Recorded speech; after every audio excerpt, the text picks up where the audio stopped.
Nick, have you heard? Heard what? The Bishop and the Gator are in stores. Oh, I did hear that. Brick and mortars, baby. Yeah, they're available right now at Riverman Cigar Company and Lit Cigars, The Smoke Pit, Man Cave Cigars, Smoker's Alibi, and our friends over at Max Smoke Shop. Way cool. You need to go to those stores and you need to get yourself a Bishop or a Gator. They're fantastic cigars. Why not both? Should be both. I'm saying. You can also get them at martinezcigars.com. Check them out today. Coming to you live from the JRE Tobacco Aladino Mobile Studios, it's the Cigar Pulpit. Hello, everybody, and welcome to another sermon from the Cigar Pulpit. I'm the Bishop of the Burn, Nick, and with me, as always, Gator. And today, we're going to be smoking a selection from a new company, a new brand. It scares me just a little. It should. Based off what I've heard, I don't know if this is going to be your cup of tea. But today, we're going to be smoking a cigar from the ATL Cigar Company. It's the ATL Black. And this cigar actually is their selection that is made by our friends over at Martinez Cigars. Look at there. It's made in partnership with Martinez It's almost Cigars. like we're all cousins. I know, right? So I'm going. I don't have exact breakdown of the cigar, wrapper, binder, We're just going to make it up as we go. No, I'm on their website and I'm going to read the little description they have on their website. Well, that was good thinking. I mean, I figured it was the closest I could do. So, made in the USA in partnership with Martinez Cigars, New York's oldest handmade cigar factory, this full-bodied Maduro was the blend they spent the most time to get right. With a Mexican San Andreas wrapper, the ATL Black packs a punch, but avoids the bitterness that often characterizes other full-bodied cigars. The secret is a combination of fuerte and suave, the former from an uncommon Ligero binder, and the latter from Gran Reserva Esteli filler, aged a minimum of 5 years. And it's offered in torpedoes 6x52, which is what we will be smoking, and it's also offered in a 6.5x60 Gordo. Okay, then. 2 different Vitolas. 2 different Vitolas. We're smoking the torpedo. I can't wait to see if we can taste the Esteli. I mean, you might be able to taste the Esteli. So, I don't even know what that means. I don't know either. Yeah, but it sounds good, so I say. So I'm getting ready to prep my cigar here. Should I get mine out of the cellophane? That's what I'm sitting here waiting for you to do. I know it's coming, so I'm... There we go. Son of a bitch. You're alternating back and forth between taking your sweet time and doing it rather quickly, and so I don't quite know what to expect. Got to keep your head on a swivel. Okay. My chair's reclining way too far. Yeah, you're gonna break that thing. You're like I've already broke one. I know you're like one swing of your knee away from like that thing just going and just you're just laying flat on the back on the deck here. You're just going to pack up and leave me there, aren't you? We are in the JRE Tobacco Aladino Mobile Studios, located on the back deck of Jeff's ex-wife's house. It's a gorgeous spring day. It is gorgeous. Very nice just out. Beautiful just out. beautiful. Had to give my tomatoes a drink before we went live on the air. You have the cardinals over in your garden right now. Right? Yep. So, it's so nice. They've been really enjoying the new water feature we put in for the birds. Oh, okay. Yeah, the new water feature. It's a bird bath. I know. I know, but it's the most elaborate way you described it. So played that one up. Anyway, you know what? It's time that we go ahead and cut the cigars. And the official cutting is brought to you by our man, Dan the Man Ponder, over at Riverman Cigar Company. Dan, he's got all the cigars you need, guys. He does. He's got everything you need, from the Martinez cigars to the Aladinos to the Perdomos, the Espinosas. I know Camacho. He's actually, yes, Camacho. He just recently put up on his Instagram that they're going to be getting in the Aladino, the Lanceros, Ooh. the Cameroon and the vintage. I think they come in Lanceros. Well, okay, we're recording this we're actually recording early because of TPE. Uh-huh. So they should have been there for a couple of days at this point. They should, Yep. exactly. So, guys, if you're interested in the Aladino Lanceros, the Cameroon and the vintage, Dan the Man over at Riverman, he should have those in. And if you're in the St. Louis area, you can just swing by. and enjoy the lounge or the 1,500 square foot covered patio. But what if you're not? If you're not, you can just give Dan a call, and he will put together a box of cigars and get that shipped out to you right away. If you don't have a brick and mortar, let Dan at Riverman be yours. And make, and call Cindy. Have her put the box together, and Cindy will pack it with love. Tell Cindy that Nick was saying bad stuff about her on the podcast. I mean, that'll wind her up. Let's do that. It really will wind her up, actually. Although, in all fairness, I think Cindy says bad things about me. Oh, she doesn't. She teases because she does loves. it in teasing. I was going to say. Exactly. What is it that she always says is if I don't tease you, then I don't like you? Yeah, if I don't tease you, I don't care. So she likes me a lot. Oh, yes. You're just a big old, I'm just a big old teddy bear. That's right. She likes to tease the hell out of me. Anyway, so guys, give Dan a call over at Riverman Cigar Company or stop on by. It's a great place with great people, and you're going to like it. Yep. So, amen. With that, it's time that we go ahead and cut the cigar. Okay, so, Jeff, how... Do you want to go ahead and redo the cut? No, we did it. It's fine. It picked up the...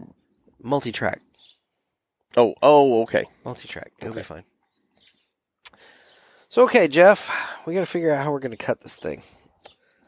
So... I was thinking about just lighting it backwards. That's not... Probably not a good idea. Be a good idea. No. This has got a rustic wrapper on it as well, just like our Cigar Friday did. It's a Mexican San Andreas wrapper. I must just not be used to that San Andreas. San Andreas. Yeah. It's San Andreas Maduro wrapper. Yep. Anyway, I don't know. Straight cut? V-cut? Slant cut? I think on this you're going to have to do a straight. Yeah. I don't think there's a choice. All right, well. There's a straight cut. And I don't mean Mark and Aaron. I got that. I haven't seen them in a while. I know, right? I think Mark's going to be out at TPE. Oh, is he? Oh, that'll be fun. Yeah. I like Mark. Yep. He's a good cat. Well, it's Vegas, and he loves Vegas. The boys from the straight cut. What are you getting on the cold draw? Give me a second. Kind of a maybe earthy sweetness. I'm getting the earthy. There's a lot of sweet. Some kind of spice in there, too. Hold on. I don't know. Do the cold. Ooh, do the cold retro. Do you get chocolate on the cold retro? Not really. You don't get a dark chocolate. Try it again. No. Try it again with that in your head now. No. Really? I'm still getting that earthy sweetness. I'm getting that too. Which you might be translating into dark chocolate. Yeah, I'm getting like a cocoa flavor. Okay. Oh, I don't know. Boy, it's a good smelling cigar. I would say it's a fragrant cigar. So okay, I'm gonna go ahead and light mine up. Okay, then I'm going soft flame again. Get mine going here. Team cold soft flame. Oh, is this becoming a thing now? I think it's a thing already. Okay. See, that's the one thing about mine. You can't hear it over the cast. You can hear your torch. Yeah, well,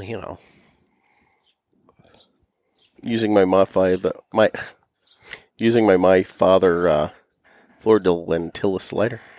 Flor de las Antillas. Whatever. Jeff being using my father lighter. Flor de las Antillas. That's right. That's how it's Antilles, because the L's are Y, right? Yes. I'm learning Spanish Antilles. on the show as we go. I mean, it's one way of doing it. That's the only way I'm going to do it. Mm-hmm. Hey, I went to Trico High School, and I had to take a year of foreign language, to graduate. Yeah. We had French. Well, I mean, it's nice and all, but it helps you with a fine baguette. Yes. Ever in Paris trying to order a meal. I would say it helps you order a baguette and surrender to Germany. Je m'appelle. I got that. Otherwise, whatever. It's funny they didn't teach us to say Maginot Line. I don't know. I guess the French are trying to forget about that. Probably. Mm-hmm. Oh, I'm going to hell for that one. Wow. That even rocked you. See, people say they don't learn things from this show, but by God, if they actually Googled some of the stuff that we reference, they would learn some things. We actually do bring a lot of education to the table. It's just nobody believes it. We also don't fill them in on what any of it means. No, we expect them to be, intelligent and good, studious people that go off and, look this stuff up on their own. Exactly. I think one of your neighbors has decided to start mowing. Why wouldn't they? I would say, it's not like we're outside recording or anything. No. Anyway, so what are you getting on the cigar initially here, Jeff? Okay, so let me taste this here. How's it smoking for you when you're laying 90 degrees to the floor? That chair is totally going to bust. I know it is. At some point during this cast. That's why I've backed it up to the deck, so I can't go back any further. Yeah. Sorry, Kristen, you're down to 2 good chairs now. Oh, my God. I have to buy a whole new deck set here. You better start looking on the Facebook Marketplace for a deck set, Jeff. She comes home, it's all different, and she's like, what's up with that? Just be like, I wanted to surprise you, honey. Yeah, look what I got you. Exactly. I've jacked 2 of these chairs down. It doesn't tell you maybe to change the lifestyle. Says the guy with the half-pound roast beef sandwich from Arby's. I don't want to hear it. I saw the sandwich you had was bigger than mine. I had a chicken salad sandwich. Chicken salad. I had the Market Fresh chicken salad. You had the half-pound Arby's roast beef. It was Arby's, and they have the meats. They do. And I pulled the bulk of the bun off. I still contend the whole "We Have the Meats" campaign sounds like they're announcing they have an STD. What is wrong with you? Oh, tell me that doesn't sound dirty. No. We have the meats. It's okay, when you say it like that. We need to go get a shot because we have the meats. We've acquired the meats. Exactly. It's like, God. Oh, did you hear about Becky? She has the meats. She caught it from Chad. I want to get some salve. I was going to say, Chad gave Becky the meats. That son of a bitch. Direct your correspondence to Nick at cigarpulpit.com. Did you do a retro hail yet? I'm sure the fine folks in ATL Cigar Company they're loving us right now, yeah. So thankful that this is what we decide to talk about when we're smoking their cigar. It's like they're sitting there with bated breath. They're like, why are they talking about the meats? Get to the cigar. Get to the cigar. Jackasses. Anyway, so speaking of the cigar, what are you getting on the cigar there? Okay, so I did a cold draw. Or cold draw, listen to me. I did a retro hail, and it's got some spice and a little bit of pepper on that retro hail. Have you done one yet? I've not done one yet. Yeah, this cigar has some substance to it. Holy cow. Yeah, right? Yeah, and that's just off the beginning. This is going to get interesting. That it is. But no, I'm not going to... I'm digging it. I'm trying not to say I'm not going to lie, because we've had listeners point out we say that all the time. But this cigar is not kicking me in the teeth like I thought it was going to out of the gate. From what I've been told, give it time. Give it time, buddy. okay. Give it time, buddy. Because right now, it's a pretty pleasant medium smoke. Mm-hmm. Yeah, I mean, you can tell there's some weight to it. That this is going to be one of those cigars that, stop it. You're gonna get into that again. I mean, it's a full body. Does it get heavier as you smoke it? What does that mean? It's full body, Jeff. It's kind of like wine or beer or something. It's full body. Wine doesn't get heavier as you drink it. It gets lighter because there's less in the glass. That's not what I mean, and you know it. You know it. You know exactly what I'm saying, and you're just being ignorant for the sake of being ignorant. Obtuse for entertainment. Exactly. In this case, what I'm saying is it's a heavy cigar. It's not the heaviest right off the bat. But, dude, we're like less than, half an inch in on this thing. Yeah. So, the tip. Just the tip. Just to see how it feels. It feels like it's going to be a thing is what it feels like. Anyway. Well, speaking of ATL Cigar Company, why don't we go ahead and jump into our interview that we had with the 3 owners of ATL, Peter, Janelle, and Leroy. This is going to be good, folks. You're going to enjoy this. Yeah, we recorded this a handful of days back, but, couldn't be nicer people. Scheduling-wise, it worked out well, and so here we are. Put up with us. They did. Right? They put up with our ignorance. So, anyway, well, why don't we go ahead and jump into the interview? Let's do it. So joining us on the line, we have Peter, Janelle, and Leroy from ATL Cigar Company. How are you guys? We are good. We are good. We are great. Thanks for Fantastic. having us. Oh, no, thank you guys for coming on. Yeah, this is going to be kind of interesting with 5 voices going at one time. So I suspect we're going to have an issue where everybody's too polite, and we're going to have to like cut out some little gaps as we kind of like stare at each other to figure out who's talking now. Not to mention, we're recording on the JRE Tobacco Aladino Mobile Studios here on the back deck of my ex-wife's house, and my daughter is just running around talking at full volume and slamming doors and everything else. So we've got that going for us as well. Nothing unusual about that, Jeff. No. Yes. No. Anyway. We're on our porch, so you can hear like a dog, a car. A gunshot. I mean, hey, Hey, we're in St. Louis, man. We get that.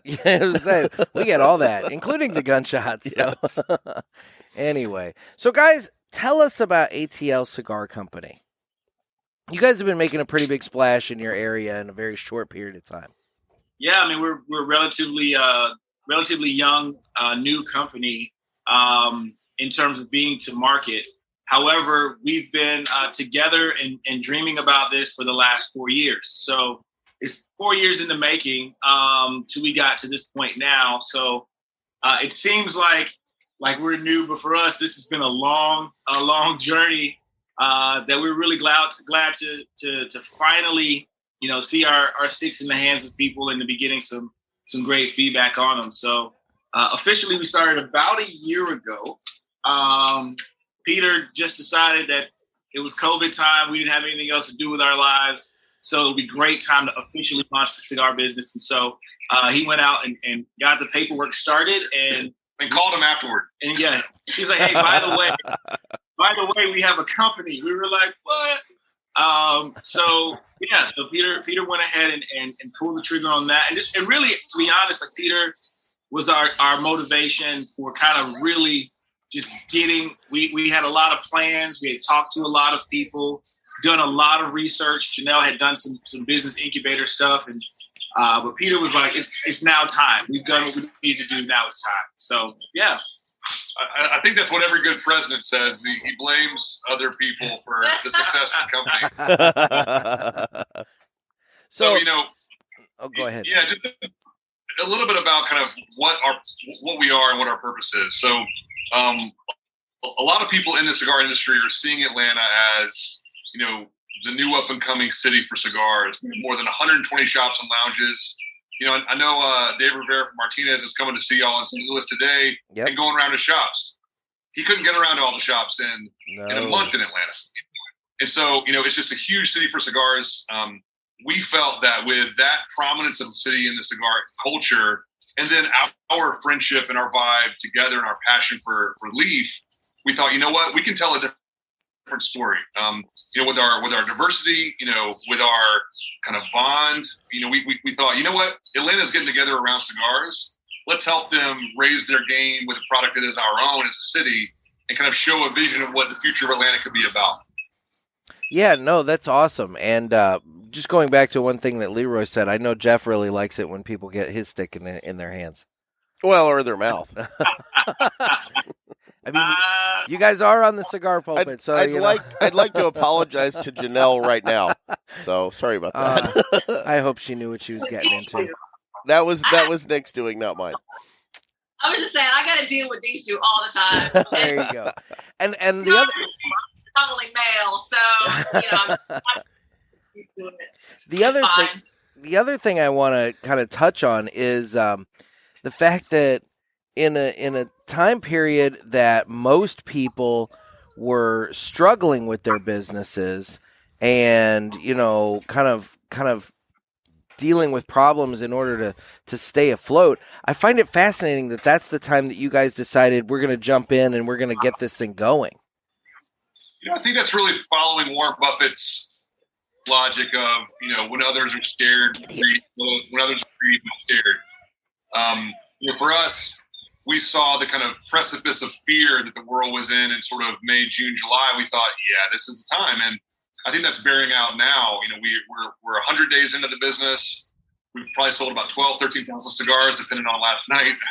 And it's just taken off. And I think that we're capturing a vibe that the city is looking for now, kind of coming out of COVID. But you had to work ahead of time to be ready for that. And so there's still, a few shops and different companies sort of, and sorry, my voice is also impaired from last night. You're fine. A lot of things from last night. A lot of people are kind of waiting until it's done, it's ready. And I understand safety. My wife works for CDC, but there's a way to be safe and also to identify what opportunity there is. And I think we're kind of, more or less on top of that wave. Yeah, I think that's right. Very cool. So tell us about the process. So your cigars, you have 3 blends, correct? Tell us how that Yes, we have 3. how that all kind of came about. So Peter's our head of product, and definitely spent kind of the most time in making sure that we had the relationships in place to start conversations with folks that we wanted to blend with. It really started with us buying leaf, rolling our own, trying to figure out what leaf that we liked, the different flavors that we liked. I think Peter and I, for the longest time, only smoked Cuban cigars for like years and years and years, because we weren't really a fan of Dominican products, to be honest. And we didn't really know where Nicaragua stood in terms of the production and the quality of cigars. And I think when we first started, it wasn't really that great at the time. Like the Nicaraguan stuff we had just wasn't there yet. And so our process was we started getting leaf ourselves, figuring out what we liked, and what we realized was that we liked a lot of stuff that was Nicaraguan. We liked a lot of stuff coming out of Tabsa, and we wanted leaf. We wanted cigars that were like that, but we also wanted cigars that aesthetically said something and meant something to the city. So our process was kind of it was an art on one hand and another type of art on the other hand, kind of coming together to make these cigars. So that's an overview, like a high level of the process. Yeah, I think to get down a little more detail, we went looking for a lot of great producers that we respect and have been surprised by how open so many doors have been to us. So many producers that we don't work with are still, friendly with us, Gusto Roa and just a lot of people we've respected for a long time, you guys included. Yeah. And so the industry's been really open. When we got into Aganorsa, though, I will tell you that was sort of the light bulb moment for us, because we've loved Aganorsa product for a long time. Still think that their brand is sort of underrepresented in the industry. And I will have an Aganorsa product over pretty much anything else, at all times. And so when those guys said that they would do a product with us, we thought, man, this is real now. And so they're doing the Libertad, which Leroy and Janelle are smoking. Then we worked with a small boutique factory in Esteli called Tabacalera Hernandez on our product called The Good Trouble, which is named for civil rights icon John Lewis, who died last year. So this was a cigar in homage to him. And then the third cigar was ATL Black, which we met Martinez Cigars in New York 5-6 years ago, started talking about, the industry, the leaf. I guess they saw that we kind of cared about this. We knew enough, about what's going on. And they said, hey, Atlanta's such a big city. If you guys ever do something, we want to be part of it. And so they fought really hard to be in our portfolio. We were pretty much a no on Martinez for a long time, until they came out with a fourth blend that they sent to us after we said no. And, we're pretty convinced it was going to be a permanent no. That fourth blend, we were just like, man, shit. I remember when you guys were going back and forth with Martinez, because on my end, a little bit of behind the scenes here, I've got Dave Rivera calling me, talking about how he's working with you guys, and he's just like, man, we made this cigar, and it was the strongest cigar I've ever had, and I send it to him, and they call me back, and they're just like, man, it's not strong enough. And he's like, you need to make it stronger. And I'm just like, well, how can we make this thing stronger? And so finally they sent you this one, and he's just like, I don't know what else they could want. This is the one. This is it. I don't know what the hell they could want. And then that's when you guys apparently jumped on board. So what they did in this ATL Black is Grand Reserve filler from Esteli, so 5 to 7 year old filler. I hope he's got enough of that for a lot of these cigars. I hope so, because we sell a lot of cigars. But it's always a problem with that aged filler, But then the innovation they did, that Jesus Martinez did, was to use a Ligero binder from Jalapa. And I haven't seen a lot of Ligero binders because it's such a difficult leaf to work with. But he did the Ligero binder to get the strength up, and then just did the classic San Andres Maduro wrapper. And that's really what did it for us, because the ATL Black, one of the requirements we had for Maduro was suerte and suave. Like, we wanted strong and smooth, because I hate a Maduro that last third is just tar and you're like proving how big your balls are just by getting through it. I hate those cigars, and so I wanted a Maduro that is like, you can smoke the whole way. And the ATL Black, with the blend that Martinez did, achieved that. And when we had it, we were just like, man, you guys, and so it's been a lot of fun since then. Yeah, we just kept keeping in stock. Yeah, he keeps telling me you guys keep calling and placing more reorders, so that's great. That's great. So, in terms of keeping them in stock, I mean, you guys are in how many stores now? 37, 35? In the 30s. In the 30s, mid-30s. I mean, that's really impressive for 100 days. So, sales in these stores are going well, and everybody's reordering? Yeah, 100% reorders. Fantastic. I think part of it, Nick, is that, like, we've got ATL on our band, right? Yeah. And when you're in Atlanta, I don't know what other cities are like, but Atlanta is all about Atlanta. And so the reality is, we would have had primary orders if the cigars were shit, right? People would have ordered us out our first order. But the reorder is it's funny. When people try to stick for the first time, I often see a look of relief, because they're like, oh, thank God, good. Like, they don't want something with ATL on it to be low quality. And so, we're a boutique brand. We would never say that, we're just the same as some top brand, but we definitely don't want to be worse than, other makers. We want our quality to be second to none. And so Atlanta is showing us that we have kind of pulled that off, and we're just grateful for the support. Well, and this is Gator, by the way. One of the things that I notice is that when guys go into the shops anymore, they're looking for what's new, what's hot. And I'm sure you guys have some of that, kind of buzz going on down there in town. Yeah, absolutely. I mean, you're right. Like, that's how people choose what else they're going to add to their order, right? They go in, they get their kind of like their standards. These are my mainstays. And then they ask that question, well, what do you got that's new? What else can I try? And so, people are getting out of the house now. And so it's like Peter said, we kind of hit it at the right moment where somebody comes in and say, what's new? Well, not only do we have some new, but we have some representing your city here. And so they're like, well, I definitely want to give that a try. And then, the sticks themselves are just really good. So it sticks with folks. I think one of the surprising things, guys, is that, Gator, you said there's always a desire for the new. I mean, we've shipped to 35 states already. Like, wow. We didn't expect that. That's awesome. We thought Atlanta would embrace it, but 35 states, shipping. And so I think that what we've learned is actually a little bit about our city, which is that ATL is more than a geography. It's more an idea. It's music, it's film, it's culture, it's civil rights, it's history, it's progressive South.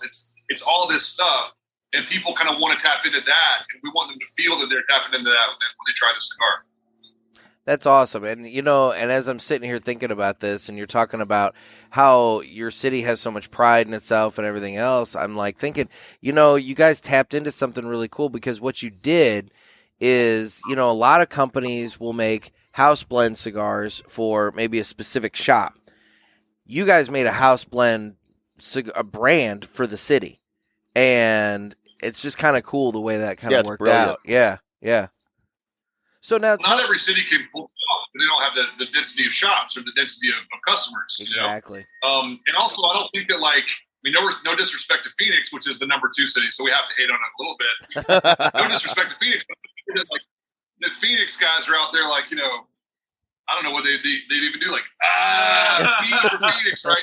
But like, you walk around Atlanta, people are like, you know, and it's just a thing.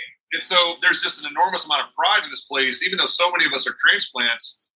I don't know. It just has this quality to it that allowed us to build a business close to us, so we can kind of see what we're getting right and wrong, and have the customer give us direct feedback, and then kind of change and go from there. And we just love the idea that we can build a profitable business in one place, as opposed to building a national brand. Because the reality is, like, you know, Leroy Janelle Peters Cigars sells exactly 0. Yeah. And so we recognize that Atlanta gave us that opportunity. Very cool. Now tell me about the dynamic of you three. So you know, a lot of times when Jeff and I have encountered, you know, smaller boutique brands, what ends up happening is, you know, there's like one guy, or, you know, maybe a couple, like 1 or 2, or, you know, one guy with maybe like a silent partner. But you three have been pretty prominent, like in the foreground together as a group, as a unit. So what do all of you do, and what do you bring to the table? This is fun. They're sitting there arguing, or like kind of like looking like, who's gonna start? Yeah.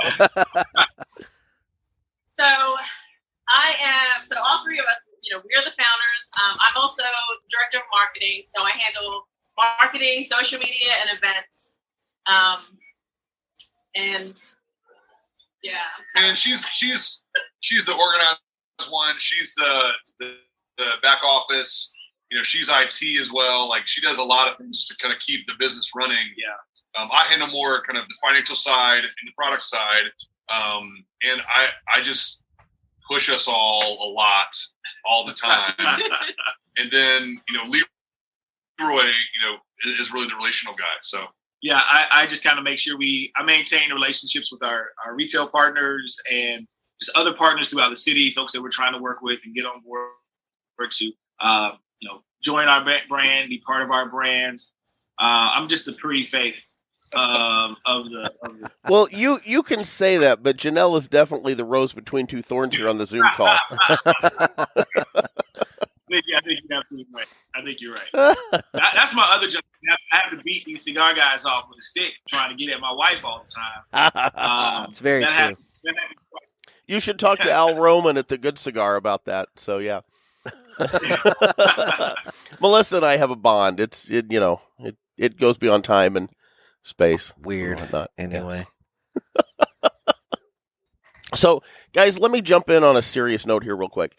I know Georgia's taken a little bit of heat recently over voting laws and whatnot, which, between you, me, and the walls, I find a little odd, because I don't think they're more restrictive than other states that are complaining about them right now, but whatever. You know, I'm not on the ground there in Georgia. I know the All-Star game was pulled by Major League Baseball and moved out to Denver. Well, what are you guys seeing on the ground there? Like, what is the feeling in the community? You know, what does Atlanta think of what's going on with all that nationwide? Well, I think 2 things. Atlanta is still coming into her own, and is still divided in many ways, like the country is as a whole. And so there are, you know, there are pockets of the city who disagree with that.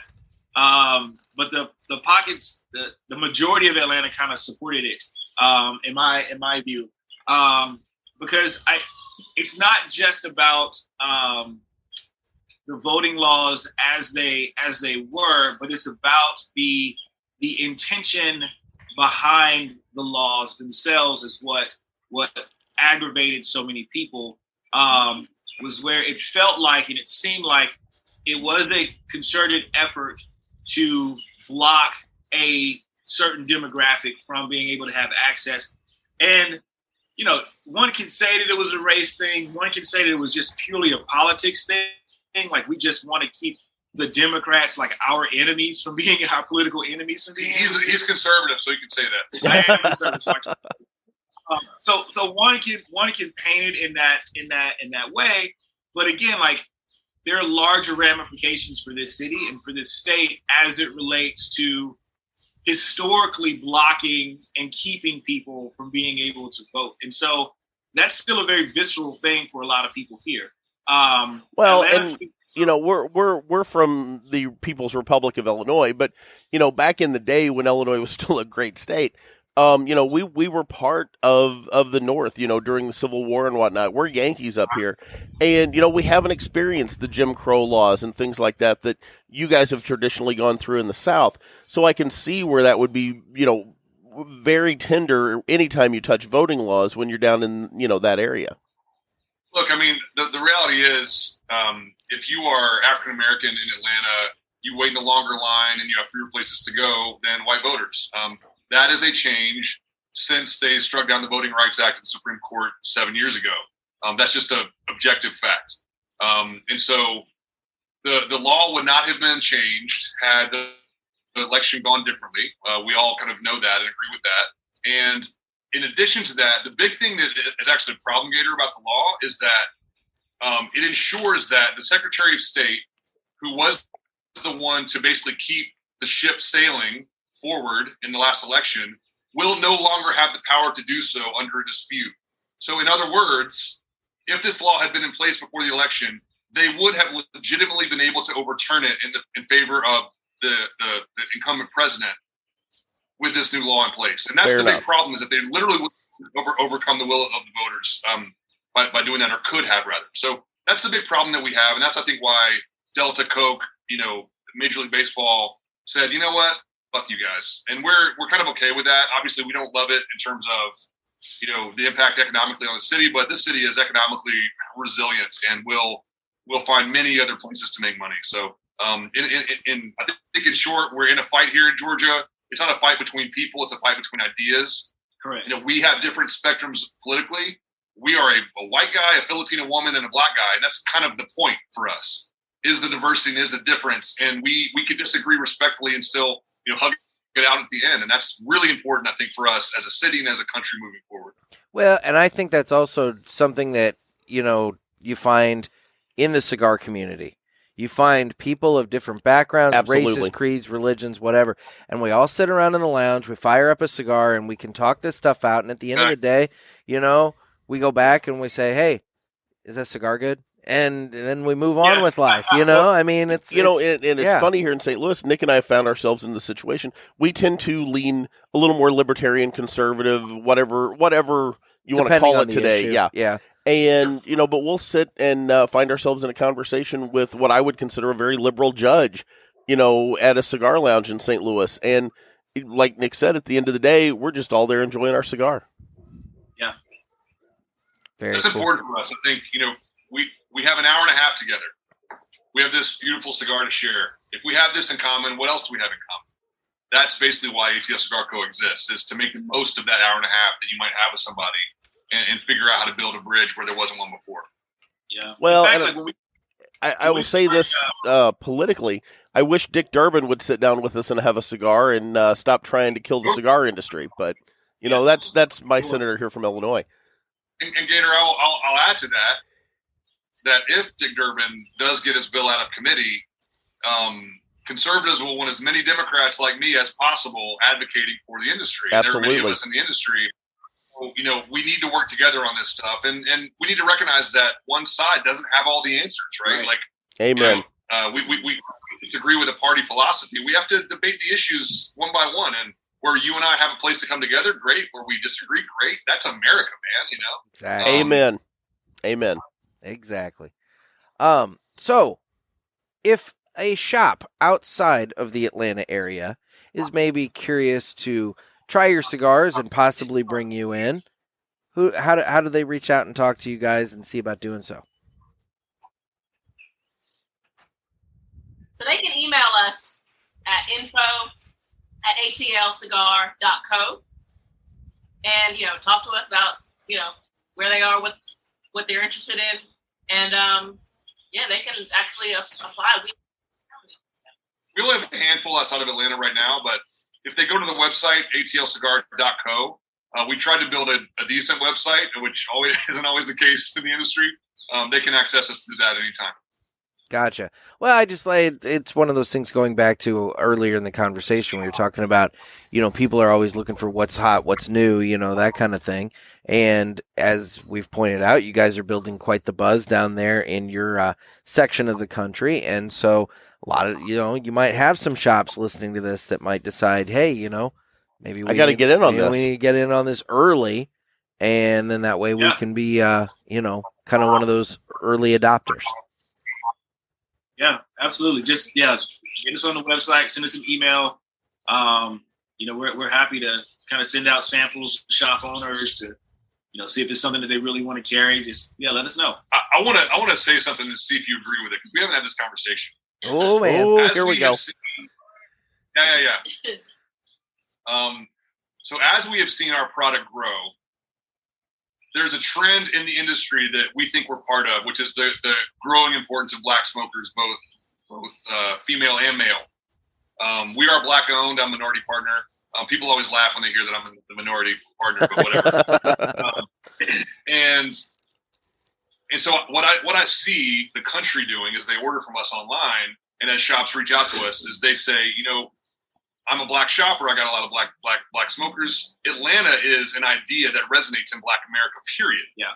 And so if ATL Cigar Co, representing the city, can put out unique, high quality premium cigars, that's something that's going to resonate across the country, regardless of where you actually live, if you resonate with the idea of Atlanta. And that's kind of what we're seeing. I mean, Leroy, do you think that ATL speaks to kind of Black America in general, or am I just off base on that? No, I think that's right. I think it does speak to Black America in general, just because of the civil rights history, because of so many landmark positive Black achievements happened here. And so for a long time growing up,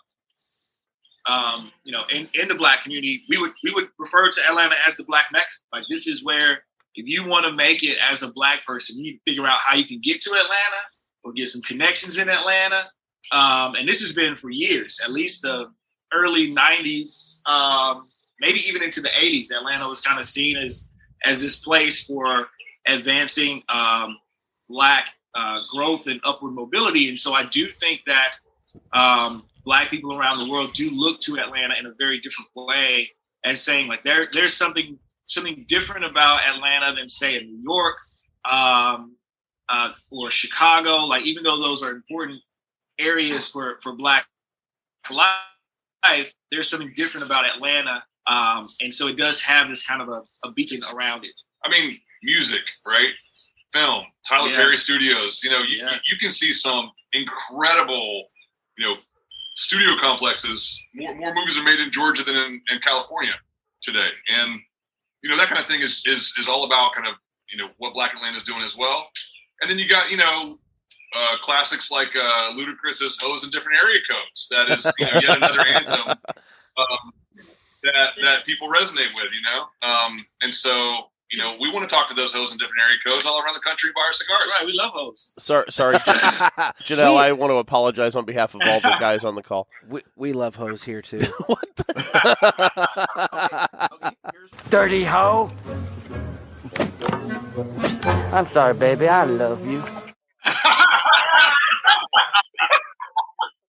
So I'm going to circle back to the beginning of the interview with you guys real quick before we finish up here. He was sleeping, so I was eating my biscuit with jelly. Oh, that's right, the biscuit. I had my biscuit with jelly. I was still having breakfast when Nick got here. So how did you guys all meet and link up and get started? So Leroy and I met in college. So Leroy and I have been married for 20 years. You guys don't look old enough to be married for 20 years. Well, thank you very much. I appreciate that. Good grief. They got married at 12. Well, it is Atlanta. It's the South. Filipino, we went to the Philippines. Shut up.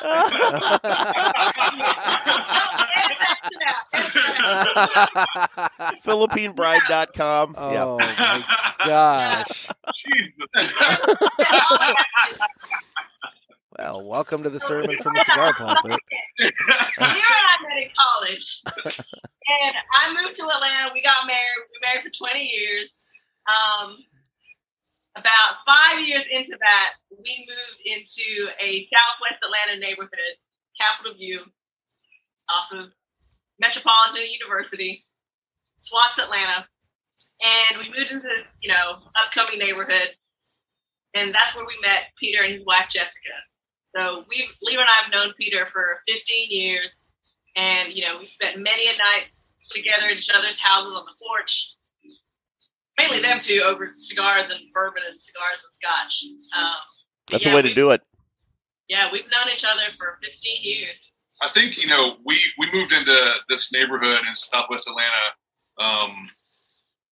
the four of us, my wife included, because we were coming out of graduate school and we were like in a very kind of faith-based center of, in a very faith-based mentality, figuring out what we could do with our faith in this neighborhood. And clearly cigars and Jesus are like have a long history together. If you guys listen to the show, you would understand that from Pastor Barnaby Rothschild. Anyway. That's exactly right. And so, for us, we just sort of use a cigar to kind of reflect on what can we do for this place. And it grew into a lot of different initiatives we were part of, community organizations. Leroy started a nonprofit that he still runs, helping really vulnerable members of Atlanta.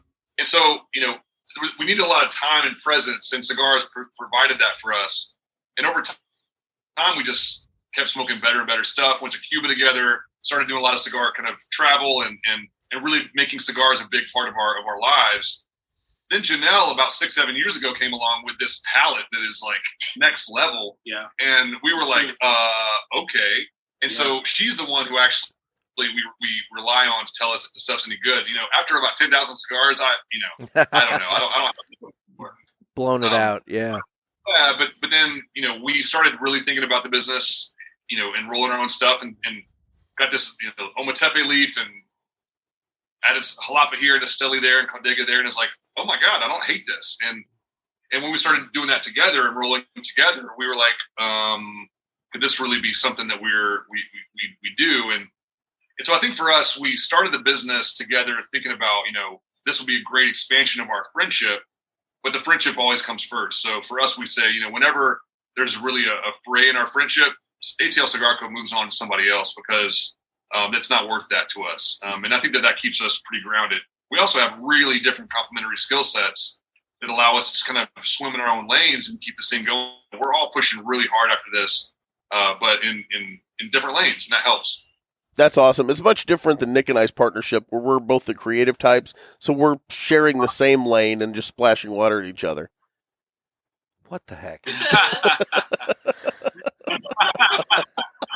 Anyway. Thanks for that visual. Yeah, am I wrong? Am I wrong, Nick? I mean, there's water wings and a lot of splashing. Yes, a lot of splashing. So my editor at my newspaper just put up a post the other day on his Facebook wall. He found a floaty tank. So it's a tank. It's like a pool float, but it's shaped like a tank, and it has a working water cannon on the front of it. And I can't wait to bring that to the table. How have you wandered off into this area? I mean, this is so random. Anyway, theater of the mind, Nick. All right. Of the mind. Focus for just a moment. I mean, we're I'm like that with these guys. You guys are like that all the time. They're both very well. We're all kind of creative in our own way, but these two are always like, oh, we should do this next, or we should do this next, and I'm here like, okay, let me figure out how to implement this shit. Yeah. Fun and crazy things. Yeah. So I'll say this: we cannot wait to get down to Atlanta and have a cigar with you guys. Definitely. Atlanta's been on the list. It has been a place for us to visit for a little while due to the sheer amount of shops that you guys have down there and everything. I mean, it's one of those places. It's beyond the shop. Like it's bananas. Cam Newton put $7 million into his shop called Fellowship downtown, and that's not even like the only one like that anymore. Yeah, there's like 5 of those that put millions of dollars into like a cigar experience all over the city. You can just have a weekend at those, multi-million-dollar cigar shops. It's very different than, Joe's back room someplace, right? Yeah. So but we still Joe. But we still have Joe too. That's the thing. We're more Joe's back room. Saying we tend to be more Joe's back room than the super bougie kind of places. I mean, not that we have everything. We have it all. Like we have from the this small, like we have a shop here, and it's one of my favorite shops, and I think I talk about it on every podcast that we end up getting on. We have this small shop called Havana that's run by Rafa and Heather, and I mean it's literally like almost like a hallway of a shop. I mean it's very narrow, very small. Rafa's from Cuba. He makes it feel like a Cuban living room. You can't get more than, I mean, they have like maybe 7 seats in the whole place, and they'll pack 290 people in this little bit of space. And during the day, it's super quiet, chill. There's a dog walking around. There's a guy asleep on the couch. And he just carries like unique sticks, unique blends, incredibly friendly. The best Cuban coffee in Atlanta. Small, tiny shop, one of my favorite places to smoke in the whole city. And we have 150 at least of those kind of just everything up and down here in the city. What I like about the big premier shops is that it expands the culture, and it kind of, Joe's back room, to kind of go with a no-name kind of hole-in-the-wall shop, is for guys like us who smoke all the time, and that's kind of what we want to do. But with the regulatory environment we're in, with the kind of increasing aging of the cigar community in general, us included, we need to expand the culture. We need to expand the community, and I think that's what you see Atlanta doing. Is you'll see last night at our event we had 60-40 men to women. We had 200 people there, and we had 80 women. Yeah. All smoking cigars. That's awesome. Important, I think, for the survival of the industry. It's similar to what the beer industry went through after World War II, when they finally kind of got, it was kind of post-prohibition, Great Depression, and after World War II, they said, great, we've now got to figure out how to make this work. And that's where they invented cold beer, which really wasn't a thing before that, and made it like this refreshing summer drink that was basically really watered down so that everybody would drink it and not just your kind of hard-nosed, guy at the dockyard, And so we think Atlanta's doing the same thing in the cigar community to expand, the meaning of who is a cigar smoker. And that's what these premier investments mean for the industry. No, that's actually a really valid point. That somebody might not be a cigar smoker, but maybe they hear about this really awesome place that Cam Newton's put together, for example, and so they want to go check it out. And while they're there, they get sucked into the ambiance and everything else, and they're like, hey, I'm going to try a cigar. And next thing you know, they found a new thing that they enjoy and can explore and make their way to Joe's basement. And it means a requirement for us to be big on education and big on patience, and not too haughty about, well, if you don't know about this, we don't care about that. We love educated people. We love new smokers. And at the end of the day, I like to tell people, yeah, this has a lot of complex flavor notes and all that kind of shit, but it's a weed. It grows in 45 days. You cut it, you harvest it, you age it, you roll it up, you light it on a fire. That's the product. This is really not rocket science. And so, it is something accessible to everybody. It's a nice hour and a half that, costs you 10 or 15 bucks. And that's something I think that's a message that's getting through to a lot of Atlanta smokers. Very cool. Or non-smokers. Very cool. So what's the puppy's name barking in the background? That's Merida. And she's across the street. She's all the way in my neighbor's backyard. Oh, wow. She's extremely loud. She wants to make sure everybody knows that there's somebody new or there's a different presence in the neighborhood that wasn't there before. So she does this all the time. All right. She's a Doberman. She's a sweet girl, but she's hella loud. There you go. That's I've got a long-haired Chihuahua and a golden doodle, and they want to let you know every time a robin decides to fly into the yard. So yes, yeah. I understand. Very cool. Yeah, you got to keep your head on a swivel around those robins.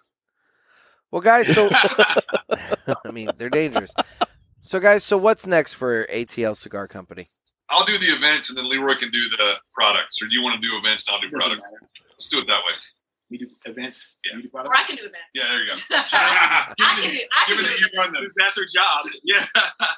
So, like Peter mentioned, we did an event last night, and it was at Monday Night Brewing in West End at the Garage, and we paired their Be Easy beer with our Libertad. And, like we said, that was an amazing event, but we have 2 more just like that. We have one May 19th on a Wednesday where we're going to be pairing our ATL Black with Cherry sour. Yeah, it's called the Panic Room. The Panic Room. And then the next one will be our Good Trouble with Tears of My Tears of My Enemies. Tears of My Enemies. And that'll be June 4th. And then the next big thing that we have is we're going to be at the Battery all summer. Which is the Brave Stadium. So we have a homestand with the Braves for the summer. Yeah, And we're going to be pairing with ASW, which is an Atlanta-based whiskey company. And every Wednesday night, we're just going to be there hanging out at the pool at the Omni, overlooking the Braves Stadium. And it's going to be a great summer. I'm all in for that event. I want to go to the pool. Okay. I'll bring my tank. And your Speedo? Yes. He'll show up. For hours. That would be great. Just make sure you bring keys. Make sure you have your two-piece with you. all right, guys, what do we have to do to get Cigar Pulpit guys splashing each other in the pool at the Omni overlooking Brave Stadium at one of these events? We will do it. We will do it. It's not going to, it won't take anything on my part. I'm doing Naked Gardening Day later today. I think it's a Cigar Pulpit edition inside the pool overlooking Brave Stadium would be a great opportunity. I'm all in. As long as Jeff doesn't splash the equipment, I'm okay with that. We'll wrap up the headsets in plastic. Oh, okay. Yeah. There we go. So the events are providing a great base for us to kind of expand our community, expand who knows about us. We're 100 days in, so most Atlanta smokers don't even know about us yet. Yeah. So that's awesome. We're preparing for them with all these kind of these events, and then we're working now on new blends. So I'll be in Esteli in 3 weeks, working with our partners on 2 to 4 new blends, depending on kind of what we love, and we're going to stick with our kind of current branding philosophy of something that's Atlanta, but you got to fight for it. You got to fight to understand exactly how Atlanta it is. And so 4 new lines, different flavors, different blends, different producers even that we're working with now. And we just want to see what the community responds to and what our customer tells us they like. And then we'll keep what they like and we'll throw away what they don't and kind of go from there. We really believe in a brand vision that keeps rolling out new product because, new matters. And because we want that feedback from our customer to feel really where our wheelhouse is. So it's an important process for us. Very cool. One thing about another thing about our events, and last night kind of really brought this home, was that we have been able to, I think, bring together the city and the smokers of our city in a way that is pretty unique. Last night, just the breadth of who was there in terms of cigar community was pretty phenomenal.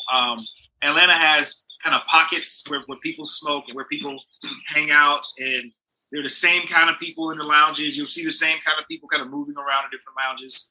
But last night, everybody was together. Everybody was in the same space. And it just felt magical, almost kind of religious in a way. I mean, how many places do you know where a new brand in the cigar industry can get 200 people together on a Friday night and then do it 20 more times, which is our plan for the summer? This city has a whole different vibe, and we're just really, honored to be part of it and to be giving as much as we're getting. One of the things that we kind of talk about, which Leroy alluded to, we're very inclusive, right? So we're from Atlanta, Bankhead to Buckhead, ITP to OTP. We want to bring Atlanta together.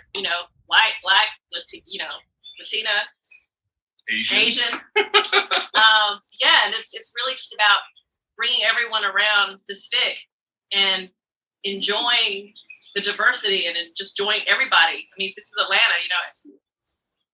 we're just everybody, and that's what we're about. You're making another good point, which is about what's next too. What's next is also to actually take that opportunity we have to connect people and fucking do it, right?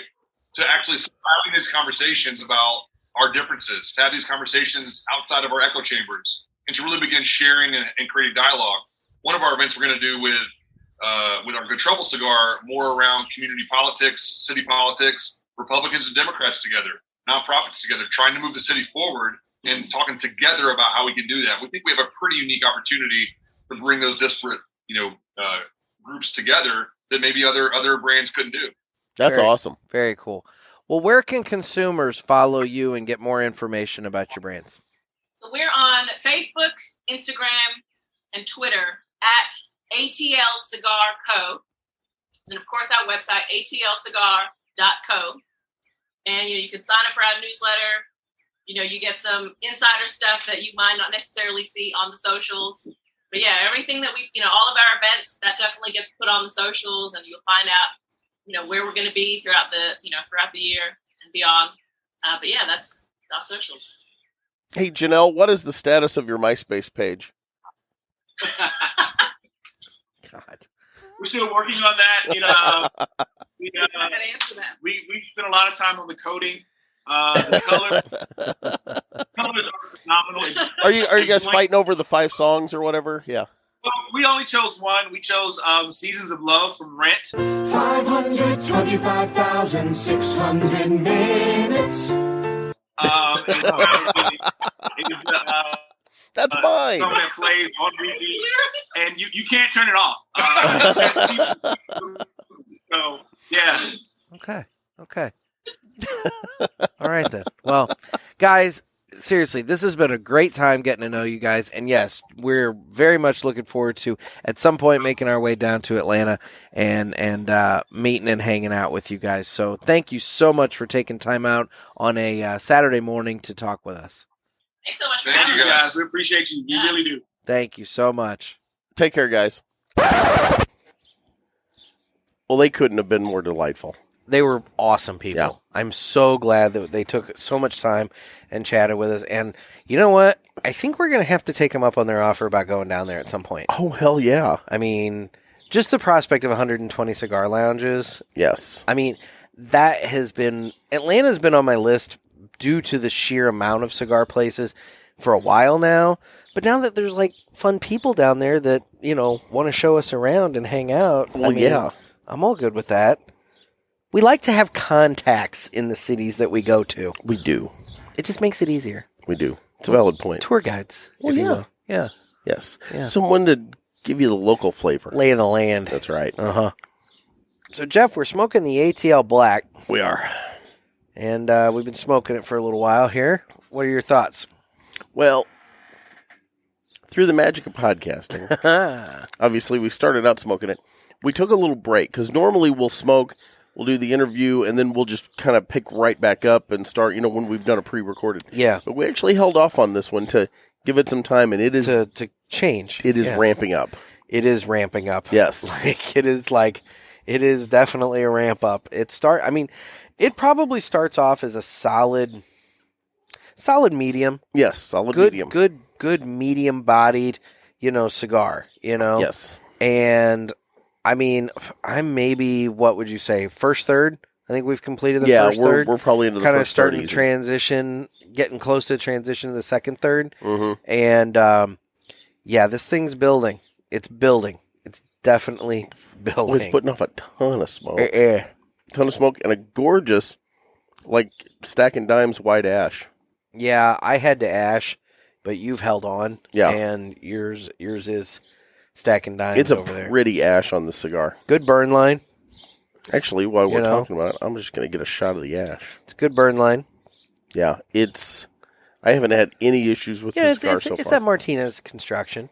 No, you're right. I do want to try their other cigars, though. They have 2 other cigars in their line.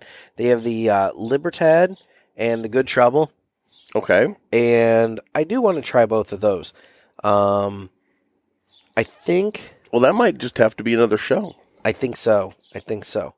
The Good Trouble is the one that really kind of... what's the word I'm looking for? Has caught my interest. Because that's the Habano wrapper from Esteli. You can taste the Esteli. You can taste the Esteli in that one. And that's the one that I'm really wanting to try. But the other one, though, the Libertad, I believe.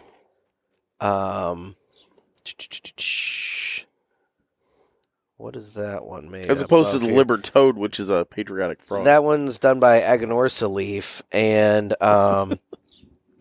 moron. just went right over that one. But that one has a Corojo wrapper and whatnot, and so it's I mean, it sounds intriguing, offering notes of cashew and oak with caramel and raisin flavors developing for those willing to wait a while. Okay, I'm so in. It's like, I mean, I think it's one of those things that I'd like to try the other cigars from the ATL line. Yeah. That might be worth the trip down there to have them on the show and do one of the cigars then. Mm-hmm. I'd be all up for taking a southern trip. I agree. Go down and hit Old Fashioned in Paducah, then work our way down to Screaming Eagles, head on down to Atlanta then. I like it. And then, I think we're on to something. Then we could go even crazier and circle up to like Charlotte, North Carolina there. Ooh, yeah. I mean, that's not that far in the grand scheme of it all. We could turn the other way and head towards New Orleans too.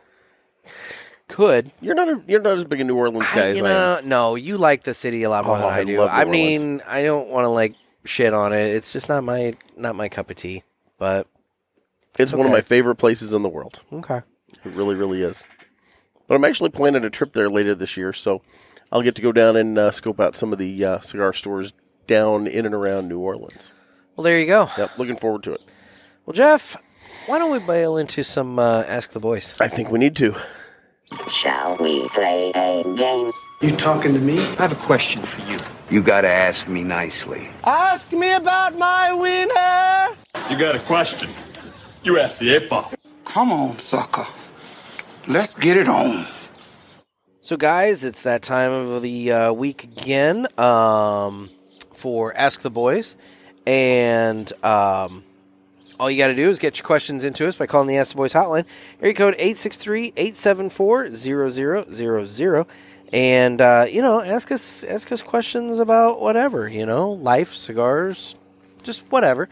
And remember, this is how you try out to be a part of Listener Interaction Tuesday, where you can come onto the show and hang with us for an episode at the end of the month. And before we get into that, I'm going to give a quick shout-out to our buddy.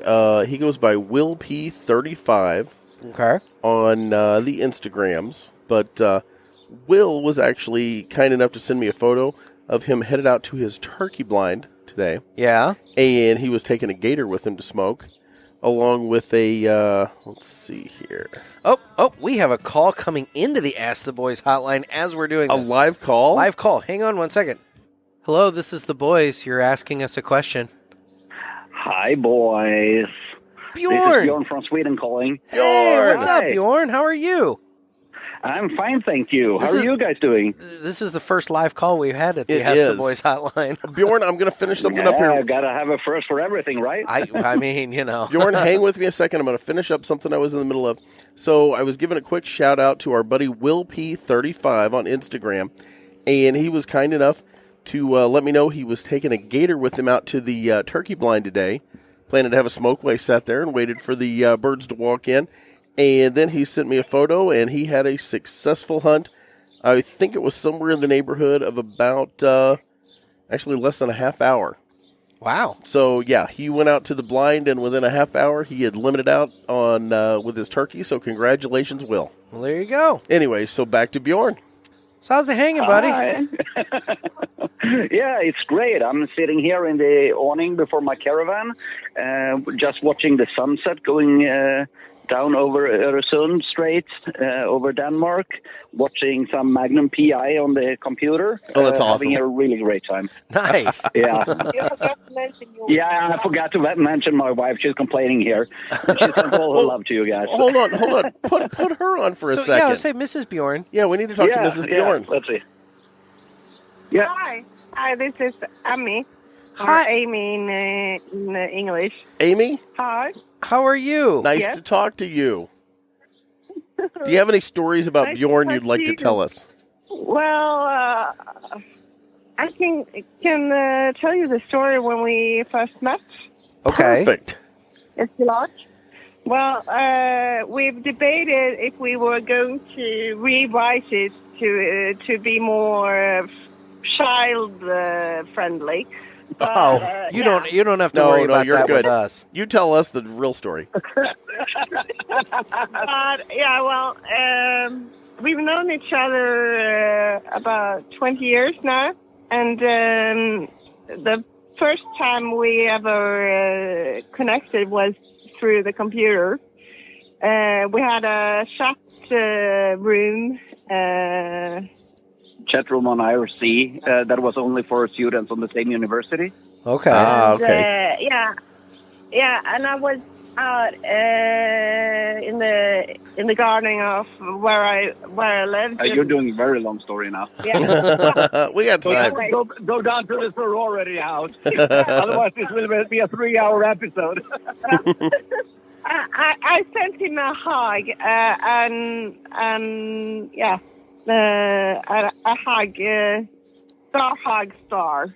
Okay. Yeah. Oh. Through the chat room, and and then we began a hug group or hug club, and we had a hug club for about 1 year, and so we hugged every time we met. Yeah, okay. and it was not just hi hug, it was hi hug. That was nice. Yeah. I mean, and then yeah. no, I was just saying. I mean, then, all right, that sounds good. Yeah, and then 1 year after we began our hug club, Björn told me that he wanted to take the hug club up a notch to another level. Hello. So we kissed, and I pushed her up against the fence at the sorority house and made out with her really much. Oh my! Yeah, and then I asked him how old he was, because I knew he was younger than me, and he said he was 21, and at that point I was 26. So I said, "Oh, I'm sorry, but you're too young," and But then we spent 1 week apart, and then it was off for the long haul. You just couldn't. We've been together for 19 years, the 2nd of September. Wow. Well, that's awesome. Congratulations. Thank you. And we've been married for almost 14 years. Almost 15 years. Yeah. Wow. And we have 2 kids and a dog, and On the 12th of August. And on you, the 12th of August. It's 15 years. and you put up with I Bjorn's actually cigars. know my anniversary date. That's good. That's Yeah. good. You need to know the anniversary date. Yeah, well, he actually got a big case of cigars for his 40th birthday from me and my parents and my sisters and their families. Bjorn, you're gonna hang on to this one. I was gonna say, Bjorn. Yeah, I got a full box of Oliva Melanio Serie V, the big one. So and they weren't straight from the store. She bought them from someone who had bought them before and had aged them. So they're from 2014. Oh, nice. Oh, wow. Nice. Wow. Well, yeah. That's love right there, buddy. Hang on to that wife, then, Bjorn. Yeah. So, do either of you have a question for us here on Ask the Boys? Yeah, actually, I do. And the reason I was calling in is because I've had some issues with. I haven't been able to get through to the voicemail. Yeah, and real quick, Bjorn, if anybody else is having these issues, shoot me a message through Instagram, like direct message or something like that. Just let me know. Bjorn's been having issues getting into the Ask the Boys hotline here, so. He made it in today, though. I get a voice saying the number is not available, and it's worked before. So yeah, I don't know what's up with that. Yeah, that's why I call in live. There you go. You have the special hotline number. You can do that. So yeah, that's good. There you go. That's cool. Yeah. Okay. So first, before the question, I just have to complain a little bit because you are saying that Larry the Mute isn't real. He's lying. I don't know if he's just trying to throw everyone off, Bjorn, or what. Actually, I know he's real because not only have I been speaking to him, I've met him. I mean, I maybe was told to tell everybody that he wasn't real for possibly some legal purposes. I don't know. I'm just putting that out there. You forget. You forget. Not too much. Larry and his wife had that trip to over to Europe last year. They did. And they did run by and see Bjorn. That's the trip where she had all the trouble with her wooden leg because they thought she was trying to, sneak contraband in. Ah. It's where she had his cigars in it. Gotcha. Yeah. Okay. Yeah. I helped her with that because I have some connections, so that's no problem. There you go. Well, and Bjorn has offered to help me with my troubles with Interpol if we ever decide to travel over there. That's so good, because you have some real connected. troubles with Interpol. Well, yes. No problems. I'll make sure you get over here. Just right. get over here. So Bjorn... Okay, so... Yeah. My question is actually, I've been thinking about, as I mentioned, we're in the caravan right now, and we're standing here all over the summer, and I've been Googling a little bit, and I've been seeing that you can brew your own soda, like your own soft drink. Okay. And I've been a bit interested about doing that. And, of course, I'm looking forward to finding out which taste would be best to match with cigars. Ooh. I know that in lounges, at least in Sweden, the most commonly sold beverage that is non-alcoholic is Coke. Because the sugar works very good with the cigars, and Coke works very well with most cigars. So I'm thinking a little bit, which cigar should I choose to which flavor of soda that I should make my own kind? Ooh. Well, I would think if you're going to... This could actually be something that people could call in and come with suggestions about... I'm sorry, further on as well. Jeff just nuked himself. He just dropped an entire half a cigar's worth of ash all down the front of him, and he's like brushing it off. I did. It's very distracting. I got a great you picture got a of picture it. before that? Yes, I did. I got a great picture before. Right before, he got a good picture of the ash. In terms of the cigars and soda, so, okay, I would think, all right, I'm going to put this out there. I am not a soda drinker. I've just... For whatever reason, as a little kid on up, I've never really been a big soda drinker. And I do every once in a while, very much. There's a place here in St. Louis, Fitz's Soda. Yes. And they make this orange cream soda that's just amazing. But by and large, I'm not much of a soda drinker at all. So I don't really know a lot of like the intricate flavor notes of different sodas. So Jeff may have to really take this one. We are also close here to the Excel Bottling Company, which makes ski. Yes. Over in Breeze, Illinois. So we do have some local soda companies. I've actually made my own soda before, Bjorn.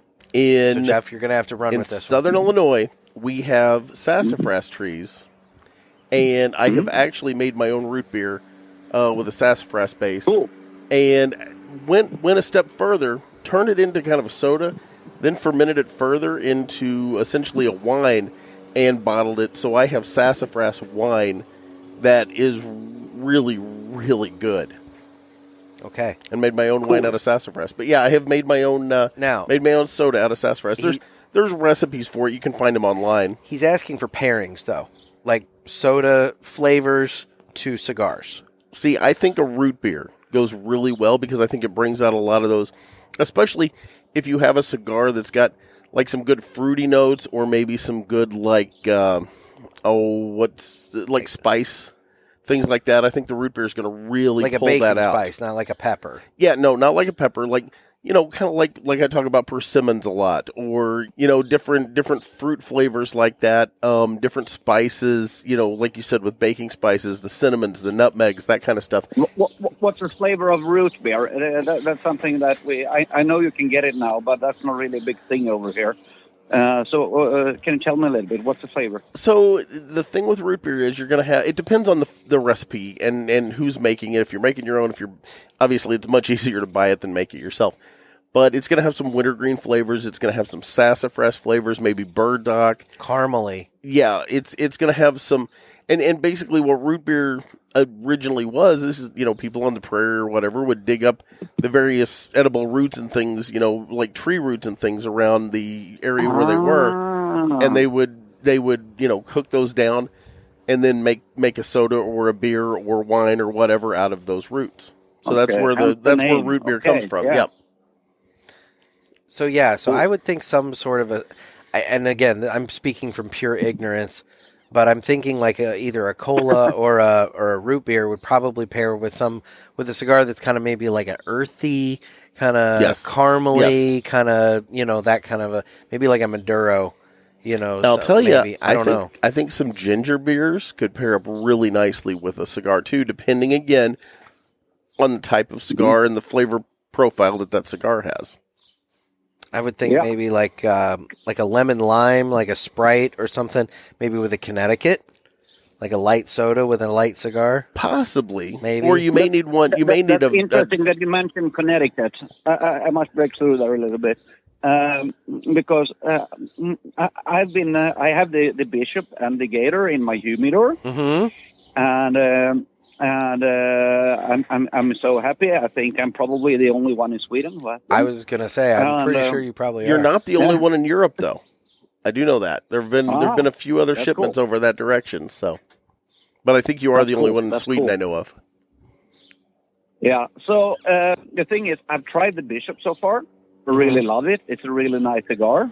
Go Nick. Definitely, I will have one more. But I've been a little bit afraid of the Gator. Oh, why is that? Let me tell you why. Okay. Yeah, let me tell you why. It's because I think last time I was on, I told you about my first smoking experience. And that's a cigar I was smoking at a hotel that I did not like. And I almost ended up not continuing smoking cigars. And what I've been thinking about a little bit afterwards now as the time has gone is I think that might have been a Connecticut. And what I'm thinking is maybe that thing that I don't like, because I've met that in one other cigar, and now afterwards I've realized that other cigar was a Connecticut.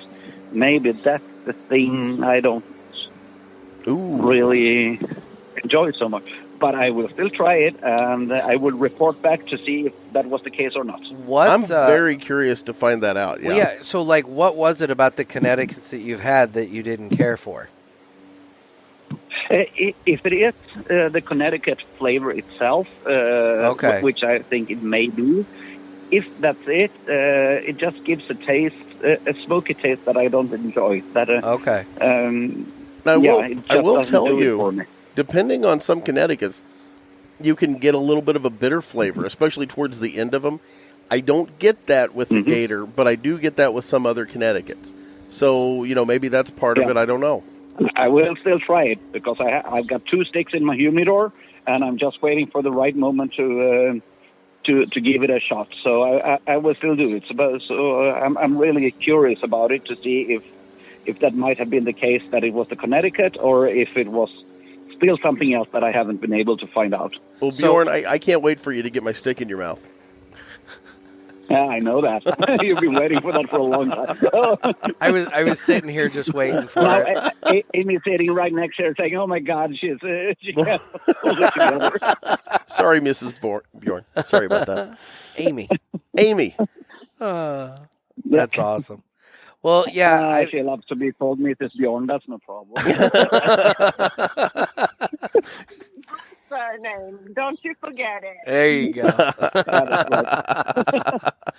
Well, guys, you guys enjoy that sunset. Enjoy hanging out in the caravan.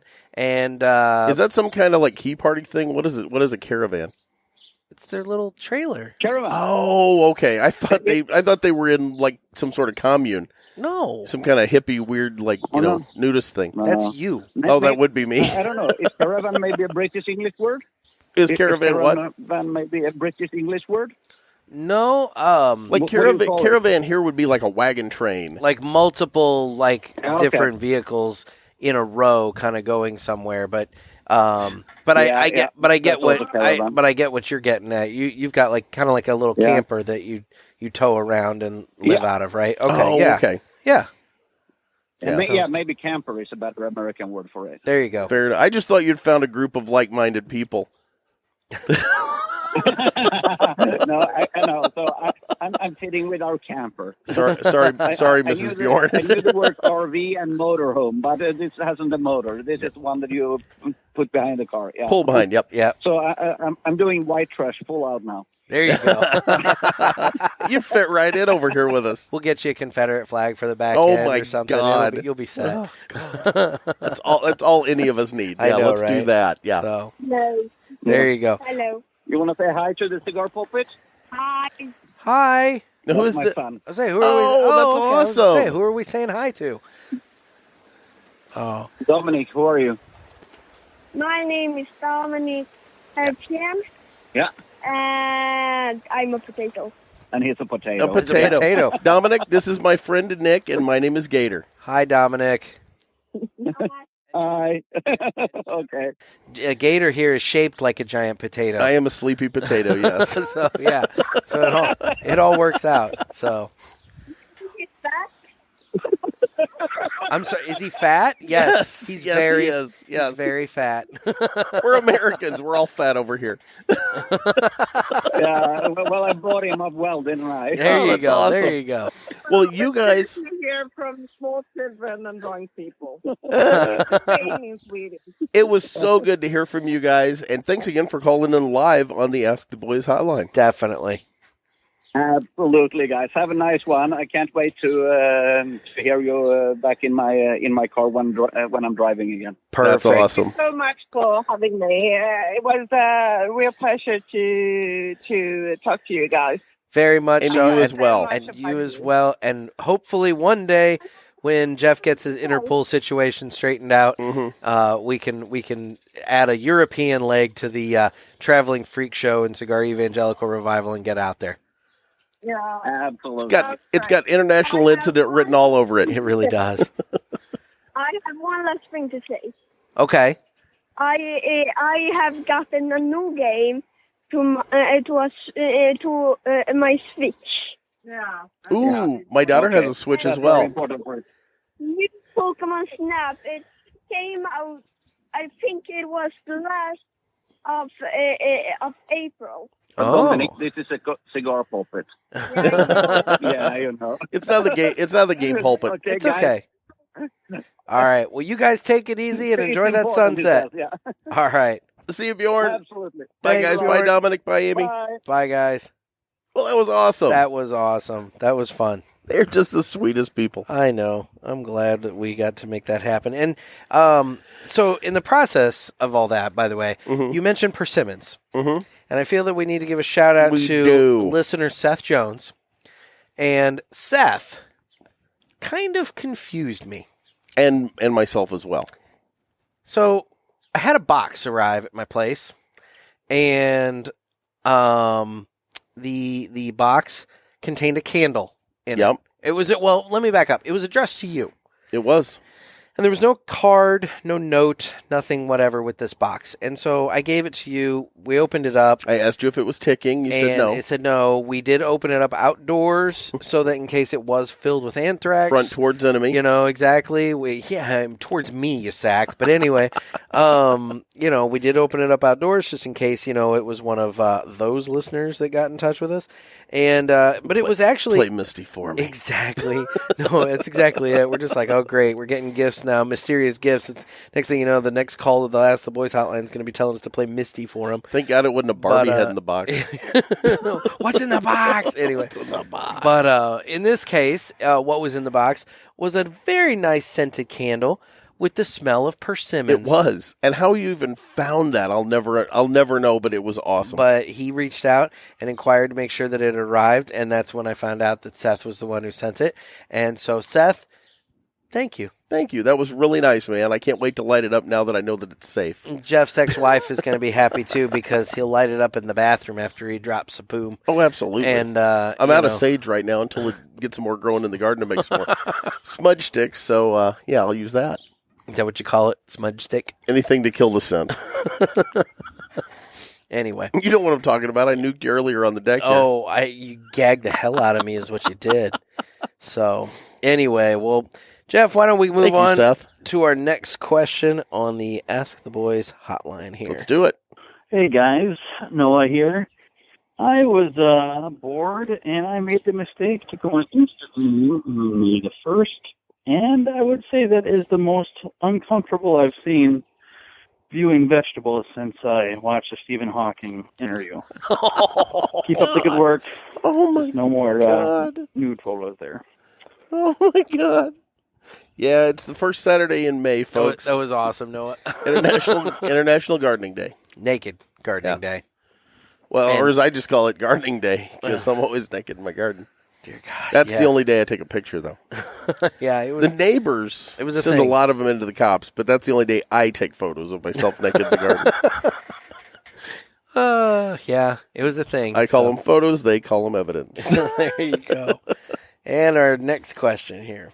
Hey guys, Adam here from beautiful state of Ohio, calling in to ask a question for Gator. Okay, I Adam. know he keeps saying it's fucking good coffee, but does he even know if it's actually fucking good or not? He says he's never tried it. Maybe it's fucking bad coffee. I can answer that. Let me know. Stay smoky. Well, Adam, if you listen to our episode on Friday where we had Nick Gervais from My Monthly Cigars on, you'll know that it is not only fucking good coffee, it is actually fucking good coffee because... Wow, you profanity. I mean, whatever. And because not only did Gator like it, but I even liked it. Nick liked it. And which is mind-boggling. I am not a coffee guy. Or as my friend Jess would say, mind-bottling. Yeah, well, anyway. It's mind-boggling. Never mind. We're just going to move on there. But yeah, it's good coffee, man. I liked it. We had the Honduras blend. Yes. Yeah, Honduran blend. We haven't tried the whiskey one yet, but we have to. We have not tried the whiskey one yet. I do have a bag of that as well. And I really liked it. I not only drank it with loads and loads and loads of sugar and milk, but then I also drank it with honey and black, and I liked it all three ways. Yep. It really shocked you how good the honey was in the coffee, didn't it? It did, actually. Yep. I didn't think that those two flavors would go. I mean, I've had honey and tea, yeah, but I've never heard of, much less considered doing honey and coffee. But yeah, well, and especially with your throat that night because you were having some issues. Yep. And honey is really good for any time you've got a scratchy throat like that. Mm-hmm. It was good. Yeah, and it actually is really good coffee. Even the black, that was the one that really surprised me more than anything. I've never, in 6 years now we've known each other? 7. Oh my God, has it really been that long? I know, right? Yeah, each day is worse than the next. Sack of crap. I put up with way more than you put up with, all right? That's true. I mean, but I did just talk about how you nuked me on the deck. Yeah, that was silent but deadly. Oh, dude. 'Cause I knew it was coming, and I just waited for it to hit you. Oh, and it did, too. It was funny, guys. We had the headsets on, and it was quiet, and he just heard me go and smell. And it was just like, oh, God. And the gag reflex instantly kicked in. It did. Yeah, he was gagging. It was great. But, yeah, so it was good. It was good coffee. Yeah, so, it really is good coffee, guys. Adam, if you're on the fence about trying the fucking good coffee, get off the fence and try it. Yeah. I liked it. I give it the Bishop seal of approval. There you go. And that says something because in the 7 years now I've known you, I've never seen you drink a cup of black coffee ever until we did the episode. Way. That night I drank more coffee than I probably have in my life. Wow. So. Wow. Just putting it out there. Wow. Crazy. Yep. That probably is true. You had 3 cups of coffee. Yes. You got to figure. I hadn't thought about that. You got to figure. I had the 1 cup at the restaurant in Tampa. Yep. At Colombian. I had another cup at the airport, but again, single you didn't cup. Even drink that whole cup, did you? I loaded that up with sugar. Okay. Is what I did. And because it had that bitterness, it had that coffee bitterness, and that's what I really liked about the fucking good coffee. And look, Nick is not paying us for any sort of sponsorship of the coffee or anything like that. That is not part of any sort of dealer arrangement we have whatsoever with My Monthly Cigars. It is purely just an ancillary product. Nick's our friend. we wanted to try it. We wanted to help him with a little promotion. It's total pro bono work on the fucking good coffee front. Yeah. And so, look, and guys. Well, I mean, I'm getting paid, but I guess he didn't work anything out with you. Son of a bitch. Anyway, well, and the other thing is I would hope that after nearly 2 years of us smoking cigars on the show, you would know that if we didn't like something, we'll tell you. We'll tell you we didn't like it. By and large, we like the products that we're smoking. We've got one lady in the cigar industry that just hates us. There is one lady in the cigar industry that does not like us. Yeah. And such is life. I mean, I'm sorry, but we didn't like that cigar. Maybe it wasn't even that we didn't like the cigar. It didn't match. It didn't match the expectations, Yes. and we won't get into all that. We've, I think, covered that ad nauseum by this point. But yes, the point is, we didn't give the review. Is it ad nauseum or ad nauseum? Whatever. The point is ad nauseum. Ad nauseum. But I don't think we did not give the review that I think she wanted us to give. And but that's not the point of the show. No, it's not, and such is life. But the point is, though, the fact that I liked it, that should say a lot. Because it did not have that coffee bitterness. And it was really good. It was really smooth. I liked it a lot. And I've tried to get you to drink coffee before, and I've got you to take a sip and put it down, and that's the end of that. Mm-hmm. So, it was impressive. So, I liked it. Get yourself some fucking good coffee. You're not going to regret it. So, anyway, guys, well, that's this week's Ask the Boys. So get your questions into us by giving the hotline a call at area code 863-874-0000. And if you're having trouble with the Ask the Boys line, let us know. I've only heard it from Bjorn, but that might be an international call situation, in which case we need to get that figured out. But if not, if you're having issues, send me a message, either direct message through Instagram, or you can email me at nick@cigarpulpit.com and let me know that you're having troubles with it, just because I need to know, because, I mean, I pay for the hotline, every 6 months, and so we're paid up through the end of June on it right now. So, I mean, realistically, it's not that I haven't paid the bill for it or anything like that. So, which is what I accused him of. It is, but it's not the case. But anyway, let us know, and we'd be happy to answer your questions.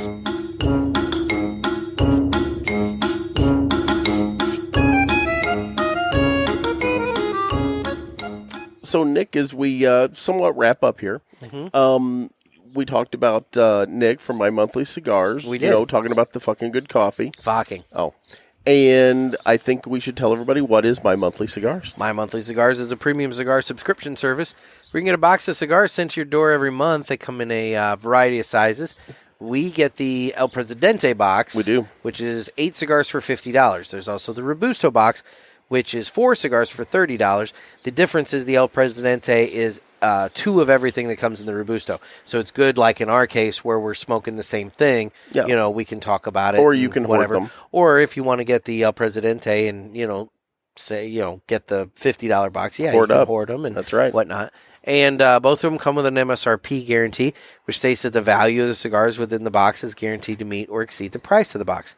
And if you use the offer code PULPIT, PULPIT, that gets you free shipping on your first box, or it gets you 20% off any of the items in Nick's online store, where he has cigars and accessories and other fun stuff. And, when you head over there and you buy some stuff from My Monthly Cigars, you can rack up Ash Cash bucks. And, that gets you discounts on further purchases. So you get rewards. It's a good thing. That's right. Yep. And he's got the link for the fucking good coffee. How'd you pronounce that? Fucking. Okay. I know how to pronounce it. You're the one that's been mispronouncing I've been it. apparently having issues with that. You just let it roll. But it is good. You got to give it that Boston accent. You got to give it that fucking. Fucking good coffee. Fucking. Oh, anyway. Still wrong? Okay. Still wrong. Anyway, well, Jeff, how about we give away some cigars? Let's do it. It's time for the weekly giveaway, where we give away some cigars from Martinez Cigars. And, guys, you get in on the weekly giveaway by signing up for the newsletter on our website over at cigarpulpit.com. Someday there'll be a newsletter. Someday. Someday. I don't profess to know when. Sometime soon. Whatever. Exactly. It's what it is. And when you hear your name, just shoot me an email by the following Monday. So this comes out on Tuesday, so you have to shoot me an email by next Monday telling me that you're the winner. And all you got to do is send me the email at nick@cigarpulpit.com. Tell me you're the winner. Give me your shipping address, and we'll make sure you get some cigars sent to you right away. And without further ado, the winner this week is Sean Hutto. Sean Hutto. Sean Hutto. DJ air horn was extraordinarily loud in the headset today. It was a little loud today, yeah. Had to turn it up slightly to hear some of the folks on the call with Bjorn and his family there, and kind of didn't remember to turn that down. No, again. that was ear piercing. That was loud. Yeah. So, anyway, Sean, just shoot me an email, and we will make sure these cigars get sent to you. Congratulations. Post haste. Yep. So, Nick, how do folks reach out to us on the socials? We are on Instagram at The Cigar Pulpit. We are also on Instagram at Naked Gator, Nekkid Gator. Of course, that's my page. You can go see my naked gardening photo on there right now. You can. You can. I mean, if you're into that. And then we're Who wouldn't be? I wasn't. But you look at it every year. It comes up first thing in my feed. Anyway. That's awesome. And then we're also on Facebook, where we have the Cigar Pulpit Parishioners group. A lot of activity going on over there. It's been nice having people interact and get to know each other a little bit, through the magic of Facebook. Facebook can be used for good. Yes. People tend to use it for shit. Yeah. But people can use it for good. Yeah. I'm hoping that we're doing that. You think we can single-handedly save the platform? No, not single-handedly. No. But, our little pocket. It's our corner. It's our little corner of it. Yep, exactly. Then we're on Twitter, YouTube. We have the Contact the Pulpit page on cigarpulpit.com. And then, guys, once again, going to continue to drive this home. We need your questions. Ask the boys. Area code 863-874-0000. Get those questions in. It can be literally about anything. And like I said, that's how you get considered for listener interaction Tuesday. Call us up. Tell us what games you're playing on your Switch. I mean, whatever. I mean, exactly. We're hearing all kinds of stuff. Bjorn's son and Addie would have had a good time talking about the Switch because she's all about hers. So, yep, that's awesome. I think he said Pokemon. I think it was Pokemon, but I don't remember. It was one Pokemon something, and I don't remember what the Switch. Well, no, there was a Pokemon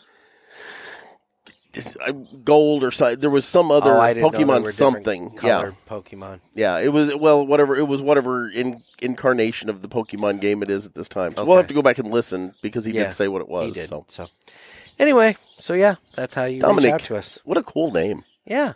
And he said he was a potato. He's going to be a lady killer with the name Dominic. Oh yeah. And he said he was a potato. And a potato. I'm a sleepy potato. You are a sleepy potato. Spud. Oh, that should have been your nickname. Spud. Nick and Spud. Instead of Nick and Gator. It doesn't roll. Nick and Spud. Yeah, it doesn't work. I have a Spuds McKenzie from back in the day. Of course you do. Still in his little cardboard seat. Oh, my God. Anytime my friends and I took a trip anywhere and we had a seat open, Spuds would ride, with us. Okay. Yeah, he'd take up the empty cargo spot. I'm surprised Spuds didn't get abducted when you got your car broken into in New York. Right? It's like, Yeah. Yeah, Spuds came out of that unscathed. So wait, back up. So what you're saying is Spuds was the original BF chicken? Yes. Wow. He was my original, stuffed sidekick, so to speak. Well, there you go. And then I turned into a potato, and it's not as fun anymore. I mean... It's like mini-me. It's because you've eaten too many potatoes. Exactly. Anyway. Starchy. So, Jeff, thoughts on the ATL Black? Okay, so I've really enjoyed the cigar. Yes, it has ramped up in its strength I'm here at the down end. to the final third. I am as well. I think we ought to do a final third retro hail here. Okay. So... Holy crap. That is full-on pepper. Yep. Yeah. Oh, and it's lingering in the nostrils. It won't go away. Oh, yeah, mine's in the sinuses, just stuck there. Ooh, that's good. It's a good burn, but oh my, I'm tearing up. Yeah, guys, if you want just a powerful cigar, it builds all the way through. All the way through. The ATL Black just builds all the way up. And as I said, it started off as a medium. It is definitely a full-bodied cigar by the end of this thing. This is not a cigar for the novices. No. Don't hand this to a new smoker. Don't have this to not a new smoker. But guys, if you are an experienced smoker and you like something a little powerful, you need to look into the ATL Black. This is a good cigar. Yeah, and apparently they are just selling the heck out of these things down in Atlanta. So if you get a chance, look them up. If you're going to be down there, they're apparently in multiple shops in Atlanta. But you can also, I'm sure, get on the socials with them and find out where they've got them for sale. Exactly. Yep. I would highly recommend it. Yeah, I can't wait to try the other ones now. I know, me too. Me too. Well, Jeff, anything else for the good of the cause? I think I've spent it all. Done. Okay. Yep. You're spent. I'm out of podcast material. Okay. Yeah. For today. That's good. I do want to remind everybody that we're in TPE this week. Yes.